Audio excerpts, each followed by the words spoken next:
21 पीढ़ियों का बेड़ा पार है। सिर्फ अपना बेड़ा पार नहीं, 21 पीढ़ियों का, आगे की और पीछे की, कुल मिला के 21 पीढ़ियां। सिर्फ 1 मिनट का सत्संग है पूज्य महाराज का, सुनिए।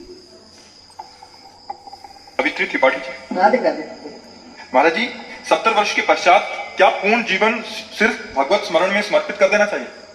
70 वर्ष के क्यों? हम तो कहते हैं जब से होश संभाले तब से भगवान को समर्पित कर देना चाहिए। 70 वर्ष तो बहुत बर्बाद हो गए, बहुत। लेकिन अब लो निशानी अब ना सही हो, अब जितना बचा है उतना भगवान के चरणों में अर्पित कर दो।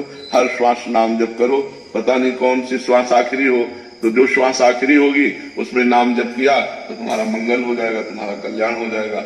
लेकिन यदि पहले से भजन का अभ्यास नहीं किया तो 70 वर्ष के बाद आप भजन नहीं कर सकते।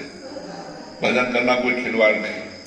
हम तो साधारण उदाहरण देते हैं, जैसे हमने कभी जिंदगी में पिस्तौल नहीं पकड़ी हाथ में, तो आप हमको पकड़ा दे तो हमारे लिए बेकार है। हम फेंक के भले मार सकते, गोली नहीं चला सकते, क्योंकि अभ्यास नहीं किया।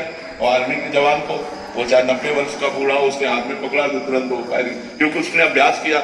ऐसे ही यदि यौवन अवस्था में, जवानी में आपने कभी माला नहीं चलाया, कभी 10 मिनट एकांत में बैठकर भगवान का ध्यान नहीं किया, तो बुढ़ापा में ध्यान नहीं होगा। तो इसलिए हमें लगता है कि अगर थोड़ी भी बुद्धि काम कर रही हो और श्वासें जितनी है उतनी भगवान के चरणों में अर्पित कर दो। नहीं, मनुष्य जीवन का क्या लाभ मिला? क्या लड़का बच्चा, मकान, दुकान, रुपया, पैसा, यही मनुष्य जीवन का लाभ है? तो फिर देव दुर्लभ क्यों कहा गया? दुर्लभो मानुषो देहो, मनुष्य देह दुर्लभ है। इतना तक कह दिया कि सुर दुर्लभ सदग्रंथन गावा, बड़े भाग मानुष तन पावा। सुर दुर्लभ, देवताओं को भी दुर्लभ है ये मनुष्य शरीर। किस लिए? बोले साधन धाम मोक्ष कर द्वारा, ये साधना करके मोक्ष प्राप्ति के लिए, भगवत प्राप्ति के लिए है। तो अब जो अवस्था बची है तो जबान से नाम जप करो। यह जिभ्यागे वर्तते नाम तुभ्यम अहो बत्सो गरियान, यह जिभ्यागे वर्तते नाम तुभ्यम। यदि राधा राधा राधा, राम राम राम, कृष्ण कृष्ण कृष्ण ऐसा जिभ्या से रट रहे हो तो कोई भी हो, कहीं भी हो, किसी भी अवस्था के हो, तुम्हारा मंगल निश्चित हो जाएगा।